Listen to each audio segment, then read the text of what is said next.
તો ભાઈ ઉત્તરાયણની પ્રેક્ટિસ ચાલુ થઈ ગઈ છે. ભાઈ કીર્તનભાઈ કેવું શું લાગે છે આ વખતે ઉત્તરાયણમાં કેવું થશે? આ વખતે પવન તો છે બટ ઉત્તરાયણમાં આખો દિવસ સાપે તો સારું છે. બાકી ગયા વર્ષે તો ભાઈ હાથ દુખી ગયેલા. મજા નથી રહી. હા પબ્લિક આવે તો મજા આવે. પહેલા તો એક જમાનો હતો 2-3 મહિના પહેલા જ આપણે ધાબા પર ચડી જતા હતા ને પ્રેક્ટિસ ચાલુ કરી દેતા હતા. હવે તો ભાઈ મહિનો તો લંગીસ લડાવે કઈ ગયેલા. અરે અરે અરે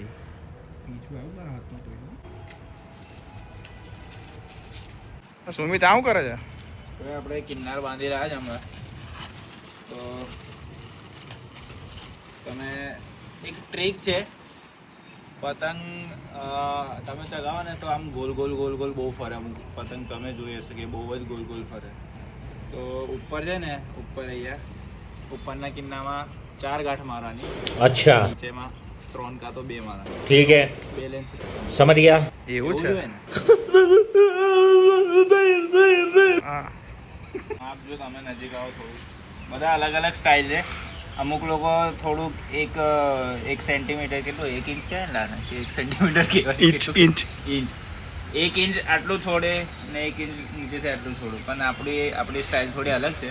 આપણે અહીંથી માપ લઈને અહીં સુધી કમ્પ્લીટ આવે એવી રીતે કરીએ તો કેવું પતંગ એકદમ સીધી રહે. તો ભાઈ આજે આપણી ઉપર પતંગ છે ને એ એક જ સાઈડની નમે છે, એક બાજુથી નમે છે. આ બાજુથી નમતી હતી ને તો આપણે અહીંયા આપણે દોરો બાંધવો પડશે જેનાથી એકદમ પતંગ છે ને સ્ટેબલ રહેશે. આ નહીં આમ નમે નહીં આમ નમે, આમ ને આમ જ રહેશે એકદમ સ્થિર. તો આપણે દોરો સુધી પેલા તો ભાઈ જુઓ, કદાચ અમુક લોકોને એવું લાગી શકે તો આ તો દેજ કરે બધું ફેંકી. પણ યાર જુઓ, દરેક સિટીમાં અલગ અલગ ટ્રીક હોય, બધાની અલગ અલગ માનતા હોય લોકોની. વાત તો સહી હે.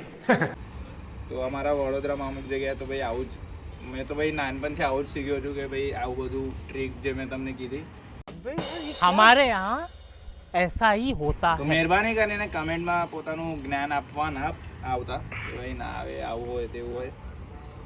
મેં પછી સુરતનું બી એક અલગ જ્ઞાન આલું તમને. મેં પૂછ્યું એવું મારા સુરતવાળા ભાઈબંધને કે કેવી રીતે ફેંકવાની કેવી રીતે ટ્રીક આપવાની. आप कौन? कहाँ लगाया फोन? आपका क्या नाम है? हमसे क्या काम है? કહો છો તમે કે એક બાજુ આપણે દોરો બાંધી દીધો છે કેમ કે એક બાજુથી નમતી હતી એટલે બેલેન્સ કમ્પ્લીટ રહેશે. તો જોઈએ આપણે ચગાવીને. અને ભાઈ મેન વિડીયોનો જે મેન પર્પઝ છે એ તો આપણે બતાવ્યું જ નહીં. चलो भाई देखो अब मैं क्या करता हूँ. ભાઈ અત્યારે આપણી પાસે 2 અલગ અલગ દોરા છે.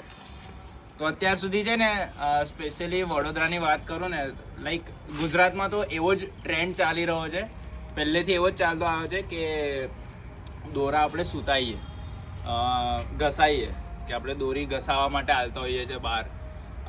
તો ફર્સ્ટ ટાઈમ મેં પણ યુઝ કરી રહ્યો છું બરેલીનો દોરો. બરેલી જે બહુ જ ફેમસ છે, બરેલી કા માંજા એવું સાંભળ્યું હશે. લાઈક મેં પંજાબના બી બધા બહુ એવા વ્લોગ્સ જોયા છે બધાના. પંજાબમાં છે, દિલ્હીમાં છે, બહુ સાંભળ્યું છે મેં કે ભાઈ દોરો તો ભાઈ બરેલીનો જ. તો આજે મેં પણ ટ્રાય કરીશ. પહેલી વાર છે કે બરેલીનો દોરો મેં ટ્રાય કરું છું. તો આપણી પાસે 2 બ્રાન્ડ છે. એક છે બ્રહ્માસ્ત્ર વોરિયર જે આપણા દક્ષસભાઈનો છે. દક્ષસભાઈનો મેં વિડીયો બનાવ્યો છે, તમને ડિસ્ક્રિપ્શનમાં કાં તો અહીંયા થંબનેલ દેખાઈ જશે, તમે ચેક કરી લેજો. અને બીજો છે અદનાન અલી. તો ભાઈ મને હમણાં જાણવા મળ્યું છે કે બરેલીનો જે દોરો છે એમાં અદનાન અલી કરીને જે છે ને એક બ્રાન્ડ છે. તો જોઈએ આપણે અનબોક્સિંગ બતાવીએ તમને.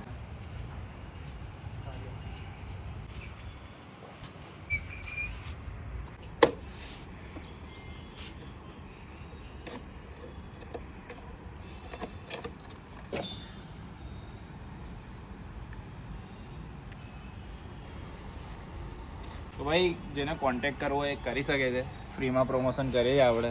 કોન્ટેક્ટ કરજો. તો ક્વોલિટી એક નંબર જ લાગે છે. આ બ્રહ્માસ્ત્ર કાઢ્યો ને આપણે, બ્રહ્માસ્ત્ર છે. અને ખરેખર આમ નોર્મલ અત્યાર સુધી જેટલા પણ વડોદરામાં આપણે દોરા ઘસાવતા હોઈએ છીએ, સુતાવતા હોઈએ છીએ, તો એમાં કાચ હોય છે. તમને કાચ બહુ જોવા મળશે, પણ આમાં એટલી બધી દેખાતું નહીં શાઇનિંગ વગેરે, કે નકલી શાઇનિંગ મારી હોય એવું ખબર બી નહીં પડતી. અને જોઈ શકો છો થોડું નજીક આવીને તમે ક્વોલિટી.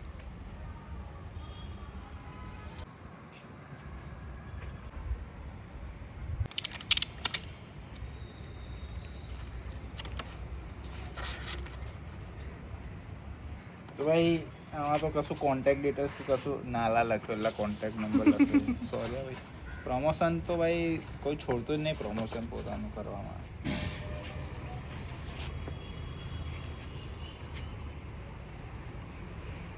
એટલે અમુક વાર પતંગ ચગાવતી વખતે તૂટી જતી હોય છે દોરી, છૂટી જાય. તમારું કરવાનું કે એક ગાંઠ મારવાની. ફરીથી બતાવું તમને. જો આવી રીતે નોર્મલ લોકો શું કરે છે કે આમ અંદર નાખીને ગાંઠ મારતા હોય છે. પેલા ઉભો રહેલા ઉત્તરાયણના દિવસે આવજા આવો પણ જો અમુક લોકો છે ને આવી રીતે ગાંઠ મારતા હોય છે. એ કયા લોકો? બધા જે નૂબ ને આવી રીતે દે કરશે. તો આમાં કેવું લાગે બધું ઘસાઈ જાય. આ છે ને આ બધી ગાંઠ જો તમે એકદમ ધીમે રહીને જોશો ને તો આપણે આમ ઠુમકા મારે ને આમ એનું બધું વાઇબ્રેશનના લીધે છે ને બધું તૂટી જાય. આ બધું વસ્તુ કેવું સ્કૂલમાં સાયન્સ છે આની પાછળ. સાયન્સ, ફિઝિક્સ, બાયોલોજી તો ના કહેવાય, સમજી ગયા ને તમે. છેડો અહીંયા, એક છેડો અહીંયા પકડવાનો, એક છેડો અહીંયા પકડવાનો મેઇન પતંગનો.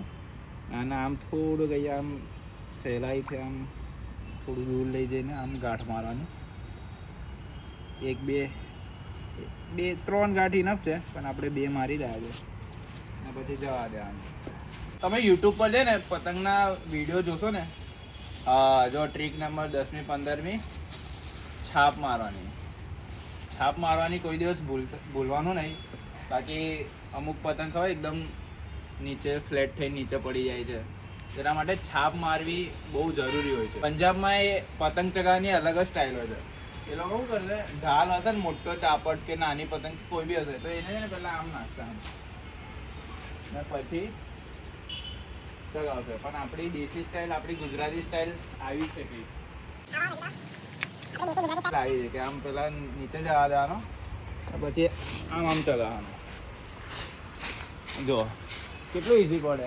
કમેન્ટ કરીને બતાવો કે કઈ સ્ટાઇલ બેસ્ટ છે. પવન ખરેખર જોયો છે, એટલે સારો છે પવન.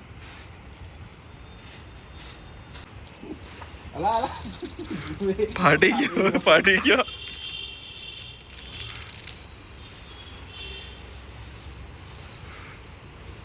તોડ નાખું.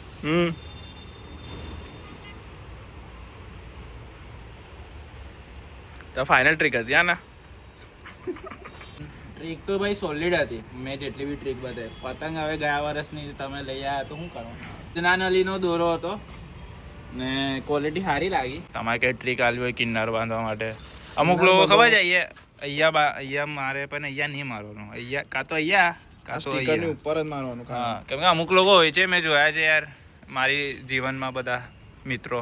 જગ્યાઓ તો અમારી ચોરાઈ જ રહી છે બેક ટુ બેક. ભાઈ જગ્યા ચોરાઈ ગઈ આપણી યાર. મસ્ત એકદમ હિડન પ્લેસ આપણે લઈને આવેલા. 50 વર્ષ જૂની શું હતી લા પતંગ બનાવવાની જગ્યા. બધા ઘરે ને ઘરે પતંગ બનાવે છે. અહીંયા છે કઈ છે? આ બાજુ, આ બાજુના ભાગે ફ્લેટની પેલી બાજુ. તો ભાઈ વિડીયો જોજો. 7000ની ઉપર વ્યૂઝ આવી ગયા છે. મજા આવી ગઈ.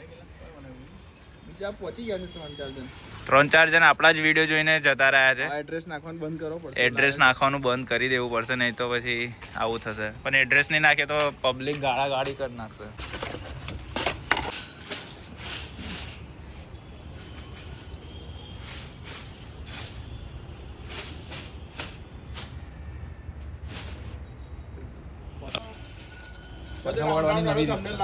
ઈઝી. તમારી ટ્રીક તમે કંઈક જણાવી દો. ચરખો પકડવાની. ઉત્તરાયણમાં લોકો 2 ટાઈપના ચરખા પકડતા હોય છે. એક આવા, મોસ્ટલી લેડીઝો આવા પકડતા હોય છે. એમને 1 ટાઈપનું ફાવતું નથી હોતું. બટ આના અંદર થોડું બર્ડન લાગે છે ચગાવવાળાને, જેથી દોરો ખેંચવામાં એને બર્ડન પડી રહે છે. જ્યારે આપણે 1 ટાઈપનું પકડી શકીએ છીએ એના અંદર ઇઝીલી દોરો નીકળી શકે છે. તમે જેમ જોઈ રહ્યા છો. અને ચગાવવાળાને કોઈ જાતનો પ્રોબ્લેમ પડતો નથી. વાહ, આ 2 ટાઈપ છે. જોરદાર. જે ગમે એ તમે યુઝ કરી શકો છો. કોમેન્ટ સેક્શનમાં બતાવો જરૂર છે. તો ભાઈએ એકદમ હેવી લંબાઈ દીધી છે.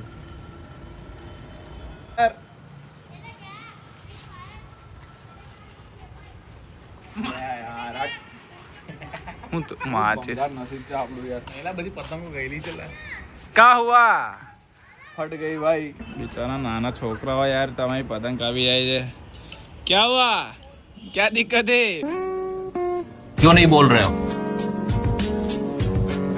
कुछ तो बोलो भाई सब्सक्राइब करवाने कही दे चल. अरे अभी भी आप इधर ही हो. क्या हुआ कुछ बोल नहीं रहे हो. થાય લા યાર થાય. હવે કેવું લાગ્યું નાના છોકરાઓથી તમે યાર? ટેણિયા છે. ખેંચી ગયા. ઉત્તરાયણમાં બતાવીશું. આ તો જૂનો દોરો હતો એટલે મારો ડાયલોગ તમે વાપરી લીધો યાર. યસ યસ બરાબર. તો એ કેવું યાર આ ધીર ભાઈએ કેવું કર્યું યાર? અફસોસ થયો જોઈને. ઇજ્જતોના ધજાગરા ધજાગરા કરી દીધા છે. પતંગ હવામાં ફાટી ગઈ એમાં મારો વાત નહીં. પતંગો જૂના વર્ષથી પતંગોએ થોડો ધોકો આપ્યો છે. નવી પતંગો લાવીશું, નવા દોરે જગાઈશું, નવી ઉત્તરાયણ ઉજવીશું. કંઈ નહીં યાર બધું થયા કરે. પણ આ તો નાનો છોકરો હતો એટલે હવે મેં કીધું કે જવા દઈએ. ઉત્તરાયણમાં તમને હેવી વ્લોગ દેખાડીશ મેં બનાવીશ અને આપણે ઢગલો પેચ ખાવીશું. तो बस आज के लिए फिलहाल इतना ही. इतना ही. आपकी तरह मैं भी मायूस हूँ, लेकिन उम्मीद पर दुनिया कायम है. दिल दुखा है लेकिन टूटा तो नहीं.